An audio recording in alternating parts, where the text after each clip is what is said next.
Sir, ಏನು ಬಾಲಕೃಷ್ಣ ಅವರು ಒಂದು ಸ್ಟೇಟ್ಮೆಂಟ್ ಮಾಡ್ತಾರೆ. ಏನು ಮಾಡ್ತಾರೆ ಅಂತ ಅಂದರೆ, ರೈತರುಗಳನ್ನ ಬಸ್ ಕೊಟ್ಟು ರಾಜಕೀಯದವರು ಕರ್ಸ್ಕೊತಾವ್ರೆ ಅಂತ.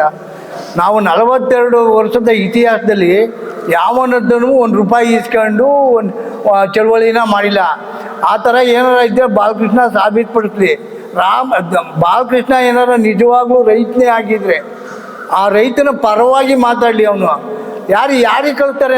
ಯಾವ ರಾಜಕೀಯದ ನೀವು ಯಾವ ಥರ ಕರ್ಸ್ಕೊಂಡಿದ್ದೀರಿ ಅಂದರೆ ರೈತಂದವ್ರನ್ನ ದುಡ್ಡು ಕೊಟ್ಟು? ಯಾಕ್ರಿ ಈ ಮಾತೆಲ್ಲ ಆಡ್ತೀರಿ ನೀವು? ಮಾನ ಮರ್ಯಾದೆ ಇಲ್ವಾ ನಿಮಗೆ?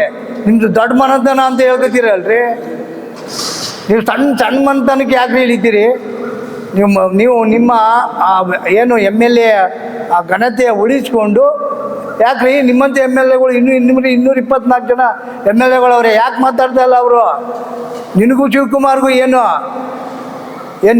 ನೀವು ಬೆಂಗಳೂರನ್ನೇ ನೀವು ನಿರ್ಮಾಣ ಮಾಡಿಬಿಡ್ತೀರಾ? ಮುಂದೆ ಆದ್ರೂ ಲೆಕ್ಕಾಚಾರವಾಗಿ ಮಾತಾಡಿ, ಅದರಲ್ಲೂ ರೈತ ಸಂಘದ ಬಗ್ಗೆ ಭಾಳ ಗೌರವಯುತವಾಗಿ ಮಾತಾಡಬೇಕು. ಇಲ್ಲ ಅಂದರೆ ರೈತ ಸಂಘ ನಿಮ್ಮನ್ನು ಕಪ್ಪು ಪಟ್ಟಿಗೆ ಸೇರಿಸಿ ನಿಮ್ಮ ಯಾವುದೇ ಸಭೆಗೆ ನಮ್ಮ ಸಭೆಗಳಿಗೆ ನೀವು ಬರ್ದಂಗೆ ನಾವು ದಿಗ್ಬಂಧನ ಇರ್ತೀವಿ. ಕರುನಾಡು ಟೈಮ್ಸ್ ಚಾನೆಲ್ನಲ್ಲಿ ಸುದ್ದಿ ಮತ್ತು ಜಾಹೀರಾತು ನೀಡಲು ಈ ನಂಬರ್ಗೆ ಕರೆ ಮಾಡಿ.